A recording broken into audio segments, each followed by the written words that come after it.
အကောင်ကြီးကနေလဲကြပြီးအခုလိုဖြစ်သွားတာပဲလေးကဘိုက်ကအပေါက်ဟောင်းလောင်းနဲ့ကျွန်တော်တို့အထာပေါက်လိုက်ပါပြီအဖွားကြီးလက်ချက်ဆိုတာအဲ့ဒါနေပဲကာလာသားတွေအလောင်းကိုပြင်အားလုံးပဲမင်္ဂလာပါရှင်ကျမတို့ရဲ့ channel ကနေကြိုဆိုလိုက်ပါတယ်ဝေးလံခေါင်းပြတဲ့ရွာလေးတရွာရဲ့တုတ်တံမှာအလုံးရှုံနေတဲ့လူနှစ်ယောက်ရှိတယ်ဖိုးလုံးနဲ့ပေတီတောက်ဖို့တောက်ဖက်စိုးဖို့စိုးဖက်အခုတုတ်တံထဲကိုရောက်လာတဲ့အကြောင်းကပိုးထီပြီးဆုံးသွားတဲ့အဖွားကြီးရဲ့ပါဇက်ထင်းကရွှေသွားကိုလိုချင်တဲ့စိတ်ကြောင့်ဘာကုန်းမှမကြောက်နိုင်ပဲတုတ်တန်ထဲကိုရောက်နေကြနေပြီဖိုးလုံးမြန်တူးပါဟာငါကြောချမ်းလာပြီအေးပါပေသီးရငါလည်းတူးနေတာပဲမင်းသာဘေးကိုတေးချကြည့်နေတူးရင်လည်းဒုတ်ကနေထိမိတဲ့အတန်းပေသီးအခေါင်းပေါ်ပြီ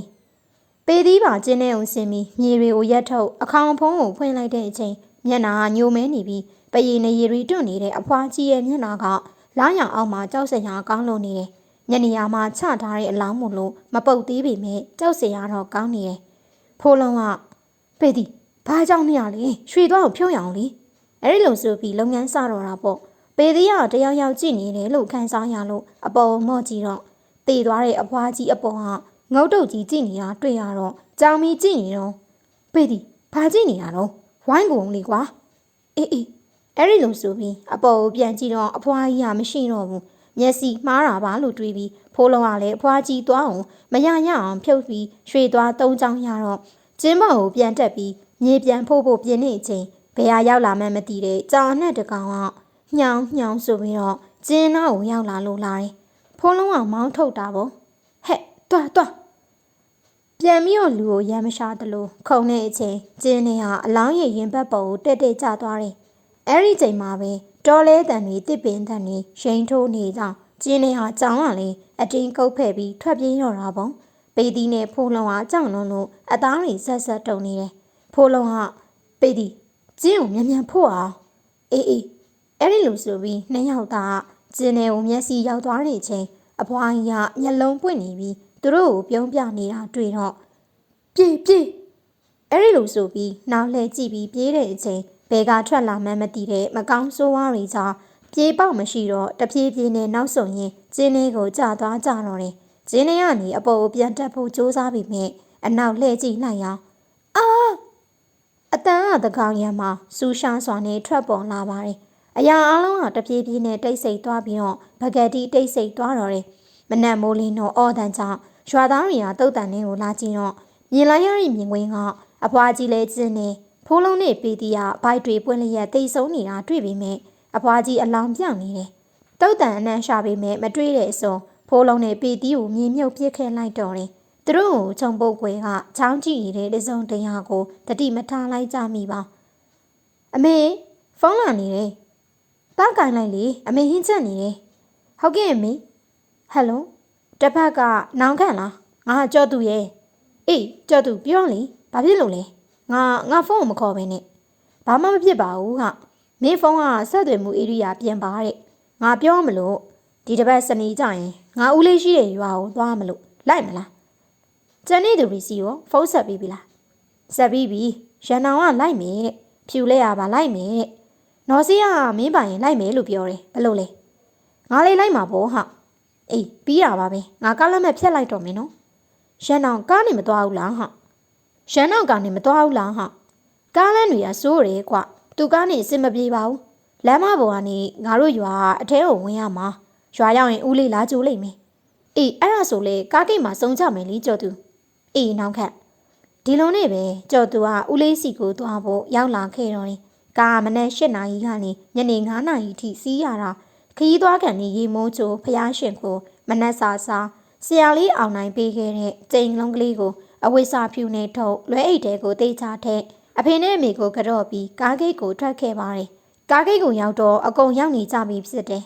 ကားမုံတက်နော်စင်းနဲ့ကျွန်တော်ကတခုံးတွဲဖြူလဲနဲ့ရန်နိုင်ကတတွဲကျော်သူကတယောက်တည်းအရင်သွားခဲ့တဲ့အေးအချောင်းကိုပြန်ပြုံးရေကြနေပြီကားဂိတ်ကနေအဝေးပြေးလမ်းမပေါ်ကိုတရွေသွားလို့နေတော့တယ်ကားပေါ်မှာစကားပြောလိုက်ကားပေါ်ကပြတဲ့ရုပ်ရှင်ကြည့်လိုက်နဲ့လိုက်လာကြတော့အချိန်ကုန်မှန်းမသိကုန်သွားကြတော့တယ်ကျော်သူကစပြီးရှင်သားဆိုရင်ငါတို့ဆင်းရတော့မယ်နော်အဲ့ဒီလိုမျိုးပြောတော့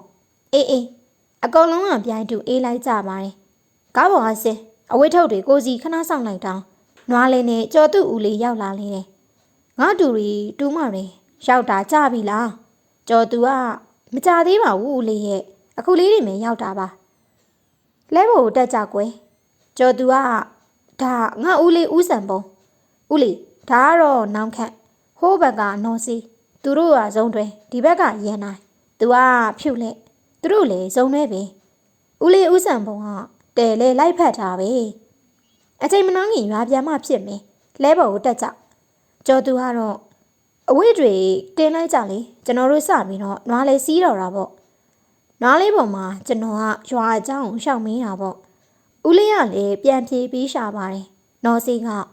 တော်ယုံမီးပါဟင်လူကြီးကိုအားနာစေရအဲ့ဒီလိုဆိုတော့မှကျွန်တော်ပါဇက်ပိတ်သွားရပါတယ်ဦးလေးကမင်းမေရောနေကောင်းကြရဲ့လားဟုတ်ကဲ့ဦးလေးကောင်းပါတယ်အဖေနဲ့မေကဦးလေးတို့မိသားစုအတွက်လက်ဆောင်တွေထည့်ပေးလိုက်ပါတယ်အပေမန်းခံမှာရောလားကြော်သူရလက်ဆောင်တွေမပါလဲရပါတယ်ကွမဟုတ်တာဦးလေးရရန်တိုင်းနဲ့ဖြူလဲကတိုးတိုးနဲ့ဘာတွေပြောနေမှန်းမသိပါစကားပြောရင်တဖြည်းဖြည်းရွာထဲကိုဝင်လာခဲ့ပြီးတရွာလုံးကတိတ်ဆိတ်နေတာကြော်သူကပဲစပြီးတော့ဦးလေးကျွန်တော်အရင်လာတော့ဒီလိုမဟုတ်ပါဘူးဦးလေးကလည်းအိမ်မော်ရရင်ပြောပြမယ်ကွာအဲ့ဒီလိုဆိုပြီးစကားကိုဖြတ်လိုက်ပါတော့တယ်ခြံဝင်းတဝင်းလေးကိုလဲအောင်ဝင်တော့နှစ်ထပ်ပြင်းတောင်အိမ်ရေနံကြီးဝနေတာပါဒီလိုနဲ့ပဲကြော်သူရဲ့ဦးလေးကလဲပြုတ်နွားတွေကိုရေးတိုင်းအစာကျွေးနေရင်မိမကြီးနင့်တူတွေရောက်လာပြီသမီးကြီးနင့်ကိုတွေလာတယ်မျက်မျက်လားအေးပါလာပါပြီတော့တူလေးတို့စားဖို့ဟင်းချက်နေတာပင်မလာကြပြီလားကျော်သူကမပင်မပါဘူးတော်လေးရေကိုလေးတို့လာတယ်လာပေးအမအိတ်ကိုညီမလေးကိုပြီးပျော်ပျော်ဆူဆူနဲ့ပဲ16နှစ်ဝင်းချိန်ကောင်းမလေးကထွက်လာခဲ့ပါတယ်ဖြူလဲကရပါတယ်ညီမရဲ့အမတဲနိုင်ပါတယ်အဲ့ဒီလို့ဆိုရင်ဟိုအမပေးလီညီမအောင်ရပါတယ်အမလေးကဲလာတူလေးတွေရောတူမလေးတွေရောအိမ်မော်တက်ကြခဏနာပြီးရောရေချိုးကြပေါ့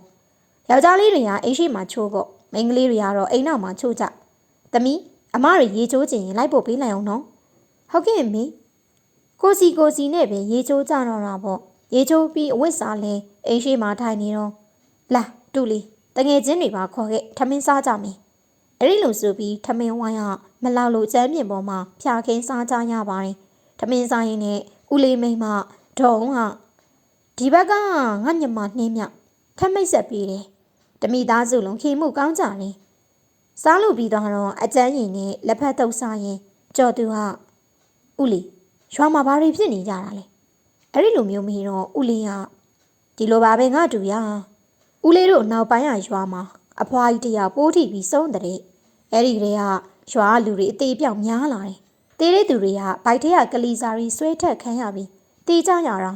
တချို့ကအမျိုးတွေရှိတဲ့တခြားရွာတွေကိုပြောင်းပြေးကြတယ်အခုဆိုရင်အဲ့ဒီရွာမှာနေရတဲ့သူမရှိတော့ဘူးအခုနောက်ပိုင်းတဖြည်းဖြည်းနဲ့ဦးလေးတို့ရွာအဆက်မှာညဆိုရင်မကောင်းဆိုးဝါးတွေရှောင်နေကြတာတရွာလုံးကိုမြင်နေရတယ်အဲ့ဒါကြောင့်များဆိုရင်ထမင်းစောစောစားတကားပိတ်ပြီးကြောက်နေကြရတော့နေဦးလေးတို့ကဖုံးကြီးပင့်ပြီးရောပရိတ်တွေဘာတွေမရွတ်ဘူးလားအဲ့ဒီလိုမျိုးကျွန်တော်ကဂျားရင်းကနေဝင်မေးလိုက်ပါတယ်ဖုံကမြို့တက်သွားတာအခုထိပြန်မလာသေးဘူးလေဘာလို့ရမှန်းမသိနဲ့အခက်အခဲဖြစ်နေကြတယ်ကျော်သူကအင်ကြီးကိစ္စဖောက်တယ်ချပါလေရောဦးလေးစံပေါ်ကအကိုတကြီးနဲ့ကုညီပါအောင်ငါတူရကျွန်တော်ကဦးလေးမပူပါနဲ့ဦးလေးတို့ရွာမှာပရိတ်ရည်နဲ့ပရိတ်ကျိုးအိမ်တိုင်းရှိလားအေးရှိလောက်တယ်ကွဘာလို့ဖို့လဲကျွန်တော်တို့လှုပ်ရှားလေးရှိလို့တောင်းမေးပါလားအေးမနှက်ပြန်ကြရင်တကြီးကိုပြောပြီးတော့အစီအစဉ်ဆွဲကြတာပေါ့အဲ့ဒီလိုပြောပြီးကျွန်တော်တို့အိတ်ဖို့ပြင်ကြတော့တာပေါ့နော်စင်းနဲ့ဖြူလဲနဲ့ကျော်သူရဲ့ညီမလေးကတက်ခန်းနဲ့အိတ်ကျွန်တော်တို့ယောက်ျားလေး3ယောက်ကဖျားစင်ရှိကျော်သူရဲ့ဦးလေးနဲ့သူမိန်းမကတက်ခန်းနဲ့ခရီးရပင်မန်းလာတာနဲ့အိတ်ပြောသွားတာမနှက်မိုးလင်းတော့ကျော်သူလာနိုးမှာပဲနိုးတော့တယ်မျက်နှာတည့်မနှက်စာစားကြတော့နော်စီကမောင်ဘယ်လိုလုပ်ဖို့စဉ်းစားထားတာတော့ဟိုအိမ်တော့ကဆရာလေးရောက်လာလို့ကံကောင်းလို့မသိတာနော်အခုတခါအစ်စ်မပြေတော့ဘူးဆရာလေးလည်းမရှိဘူးကျော်သူကလည်းဟုတ်တယ်တငယ်ချင်းငါတို့စိတ်မချအောင်ကွာဖြူလဲနဲ့ရန်နိုင်ကကဲအေးငါတို့လည်းအတူတူပဲအဲ့ဒီလိုမျိုးဝိုင်းပြောကြတော့တာပေါ့အမှန်ကျွန်တော်ကလည်းဘာလို့ရမှန်းမသိသေးပါစားတော့တမ်းပြီးရှိသေးတယ်ပြိုးတော့ဒေါလာပါပြီဟဲ့ တကြီးနဲ့ဒေါင်းယောက်ျားဦးဆန်ပေါ်မြို့ကလာတဲ့ဧည့်သည်တွေကိုခေါ်ခိုင်းလိုက်လို့အေးခေါ်သွားလေတူလေးတို့လိုက်သွားကြလေတမီလေးလိုက်သွားမယ်နော်မေမေဟဲ့ကလေးမကလေးကကလေးလိုနေစမ်းမေမေကလေဘာမေမေကလေနော်စီကဟုတ်ပါတယ်ဒေါ်လေးရဲ့တမီတို့လည်းအဖော်ရတာပေါ့ခေါ်သွားလိုက်ပါမယ်အေးပါတူမလေးတို့အစဉ်ပြေပြီးတာပါပဲလာခေါ်တဲ့လူတွေကလာအကိုလေးတို့အမလေးတို့ဆိုပြီးရှေးကနေဦးဆောင်ခေါ်သွားပါတော့တယ်တိတ်ကြကြမရှောင်ရပါတကြီးအိမ်ကိုရောက်လာခဲ့လေတယ်လူတွေကတကြီးမျိုးဟာကိုတွေပါလာကြပြီအေးလာမောင်ရင်တို့ကြောင့်စံပေါ်ပြောလို့တိပြီးပြီဘယ်လိုလုပ်မယ်လို့စဉ်းစားထားလဲအဲ့ဒီလိုမျိုးမေးလာရောပထမဆုံးတတိရတာကဝါရီပေါ်တာတွေ့ထားတော့တကြီးတရောင်ကြော်ဝါရီလိုချင်တယ်ရိုက်လို့ကောင်းလောက်မဲ့လုံပတ်လောက်များလေးကောင်းလိမ့်ပဲတကြီးနောက်ပြီးတော့ပရိတ်ရည်တွေပရိတ်ကျိုးတွေလည်းလိုချင်တယ်ကောင်းပါပြီဘာမှမလုပ်ပဲထိုင်နေတာထက်တခုခုလုပ်ကြတာပေါ့နောက်ပြီးအဲ့ဒီရွာတွေလေ့လာခြင်းနဲ့လာရဲတွေရွာသားတယောက်လောက်ထည့်ပေးလိုက်ပါလားဘယ်သူမှမလိုက်ရဲတော့ဘူးထင်နေစံပုံမင်းတူတွေကိုပဲမင်းမယ်လိုက်ပို့လိုက်ပေါ့ရပါတယ်တကြီးမိန်းကလေးတွေအိမ်ပြန်လိုက်တော့နော်ငါတို့လေ့လာပြီးတော့ပြန်လာခဲ့မယ်မိန်းကလေးတွေအိမ်ပြန်တကြီးမနှက်ပြန်လာလုပ်ငန်းစကြတယ်အဆင်ပြေလားပြေအောင်တော့လုပ်ပေးရမှာပေါ့ဟာစောနာကျွန်တော်တို့ခေါ်လာတဲ့ကောင်လေးကိုတကြီးကကြားလာဖို့ခွင့်အဲ့ဒီတိုင်းတိန်စင်လိုက်ပြောကွာဦးစံပေါ်နဲ့ကျွန်တော်တို့ကရွာနောက်ပိုင်းကရွာကိုရောက်အောင်သွားတော့တာပေါ့နေကင်းကြောင်တောင်ဆိုတော့မကြောက်မိပါရွာတွေကစပြီးခြေလန်းစတာနဲ့ပထမဆုံးတတိထားမိတာကအပုံနဲ့နန်းစောနေတာနွားတွေလည်းပိန်ညောင်ပြီးတိတဲ့နွားကတင်ပုတ်တဲ့နွားကပုတ်နဲ့အကောင်ပလောင်တွေအများကြီးပါနဲ့အောင်ရှောက်ကြည့်နေတာနဲ့တပြေးပြေးထမင်းစားချိန်ကြော်ပြီးညနေတောင်ရောက်လာခဲ့ပြီးအဲ့ဒါနဲ့ပဲပြန်လာခဲ့ကြပါတယ်အိမ်ရောက်တာည4 နာရီလောက်ရှိပါပြီရေမိုးချိုပြီးတငယ်ချင်းတွေအကုန်စုထိုင်ပြီးရန်တောင်ကကျွတ်သူမင်းတို့ငါ့ကိုကူညီပေးမနှက်ပြန်ညကြရင်အေးပါကူညီပေးရမှာပေါ့ဟာနော်စင်းလေးပြူလင်းကအိမ်မှာပဲနေနော်တူလေးတို့ထမင်းစားကြမယ်လေလာတော့ကျော်သူကဟုတ်ကဲ့လာပါပြီအန်တီ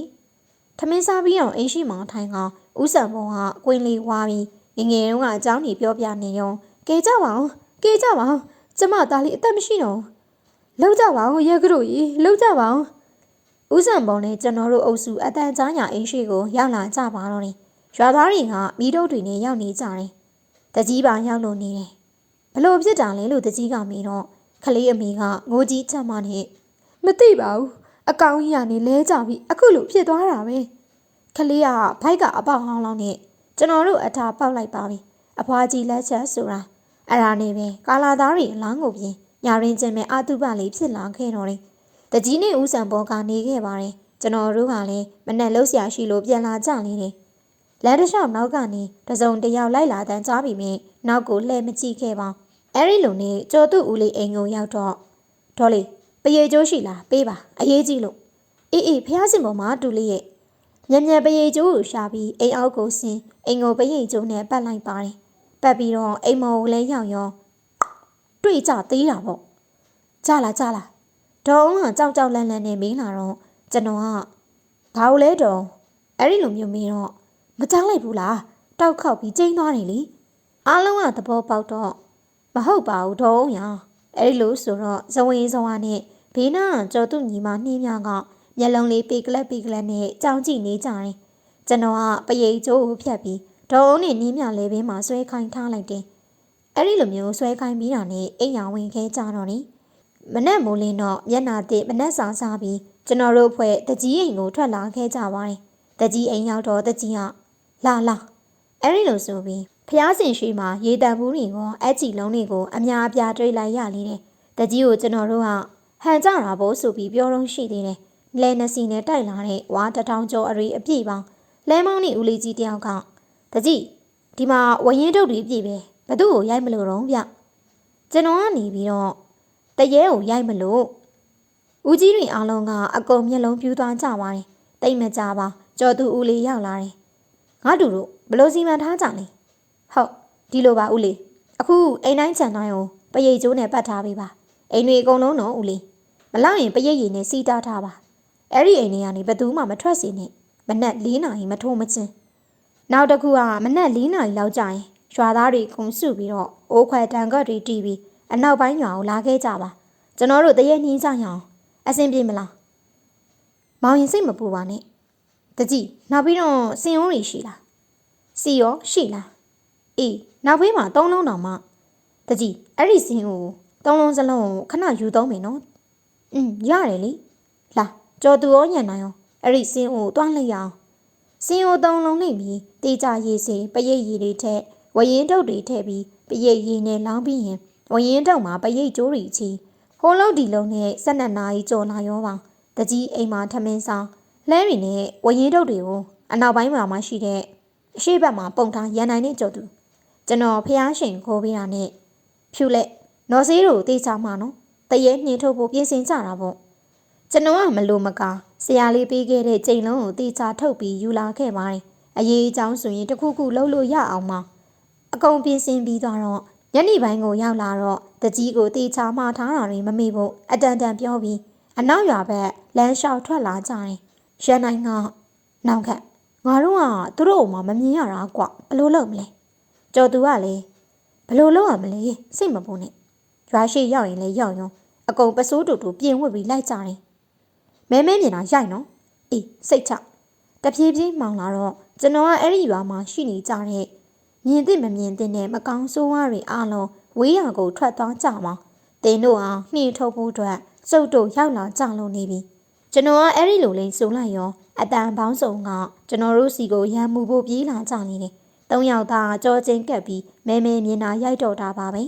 တက်လာသမျှကိုရိုက်ချဝရင်ထုတ်တွေလေးကျိုးကုန်မာတော့တယ်တချောင်းကျိုးတချောင်းနဲ့ကထက်ရိုက်ဖို့တဖြည်းဖြည်းနဲ့2နာရီကျော်လောက်ရှိလာရောအဲ့ဒီအချိန်မှာမီးထုတ်တွေနဲ့ရွာသားတွေရောက်လာကြတယ်ညာတန်ပေးပြီးရောက်လာကြပါတယ်ရွာသားတွေကိုဥဆောင်လာတာဦးလေးစံပေါ်ပါကျွန်တော်ရိုက်နေတာလဲတွေ့ရောရွာသားတွေလည်းဝရင်တုတ်တွေဆွဲပြီးရိုက်လိုက်ကြတော့တပြေးပြေးနဲ့ရွာရဲ့နောက်ဘက်ထိကိုလိုက်ရိုက်ကြကုန်ရောအားတက်လာကြတာပေါ့ကိုရီဘက်ကအားတာလာတော့တပြေးပြေးနဲ့မကောင်းဆိုးဝါးတွေထွက်ပြေးကြတော့တာပေါ့ထွက်ပြေးတဲ့တဲကအဖွားကြီးတယောက်ကိုလည်းမြင်အောင်ဆရာလေးပေးထားတဲ့ကြိမ်လုံးနဲ့မိအောင်လိုက်ရိုက်တော့တာပေါ့ရိုင်းရင်းနေပြီအဖွားကြီးကတပြေးပြေးနဲ့အယိုးတွေပေါ်အေးတင်နဲ့လောက်တွေတဖွားဖွားနဲ့ပုတ်စုံတွေမှုန်နေအောင်နန်နေတော့တာပါအဲ့ဒီအဖွားကြီးအလားကိုမိရှုအနောက်ပိုင်းကအိမ်ကြီးလဲအကုန်ဖြတ်တန်ရှင်းလေးလုံနေတော့တယ်ကျွန်တော်ကဦးလေးစံပေါ်ကိုဦးလေးဘလို့စိုးရီရောက်လာတာလဲငါတူတွေကိုစိတ်မချလို့ရွာသားတွေကိုခေါ်ပြီးရောက်လာတာဒါနဲ့ဦးလေးတို့မကောင်းဆိုးဝါးတွေကိုမြင်ရလားဆိုတော့ရွာသားတယောက်ကမမြင်ရဘူးငါညီရဲ့ရမ်းပြီးတော့ရိုက်ကြတာအဲ့ဒီလိုမျိုးရီရီမောမောပြောရင်မျက်လုံးလေးပြူးတာကကြော်သူရဲ့ကျွန်တော်ရဲ့ရန်နိုင်ရဲ့ပါအဲ့ဒီအချိန်မှာဆရာတော်နဲ့ရွာမှာကြံခဲ့တဲ့တကြီးရောက်လာတော့ကျွန်တော်ကဖြေချောင်းကုံစင်ကိုရှောက်တင်ပြီးအနေရကင်းပရိတ်ရွတ်ဖို့ရှောက်တင်တော့ဆရာတော်ကလည်းသဘောတူပြီးနောက်တနေ့မနေ့ကျတော့ရွာသားတွေအကုန်အနောက်ပိုင်းကရွာမှာတရားလိုက်တာတရားနာပြီးတော့အမျှဝေကြတော့တယ်ရွာထဲကအမျိုးသမီးတယောက်ကိုဝင်ပူးတော့တာပေါ့ဖုတ်ဝင်တာသူမဟုတ်ကြောင်းတုတ်တန်တွေကနှိချုတရေကြီးဖြစ်ကြောင်းပြောပြီးဖုံတို့အမျှဝေပေးတာရပါတယ်ဆိုပြီးပြန်ထွက်သွားတော့တယ်ရွာသားတွေကလည်းကျေးဇူးတွေတင်ပြီးထမင်းတွေဖိတ်ကျွေးကြလိုက်တာပျော်ပျော်ရွှင်ရွှင်နဲ့ရွာမှာတပတ်လောက်ထက်နေဖြစ်ပါတော့တယ်ဟုတ်ကဲ့ပါပရိသတ်များရှင်ဇလန်လေးကတော့ဒီမှာပဲပြီးဆုံးသွားပါပြီနောက်နေ့ကျမှပြန်လည်ဆုံတွေ့ကြမယ်နော်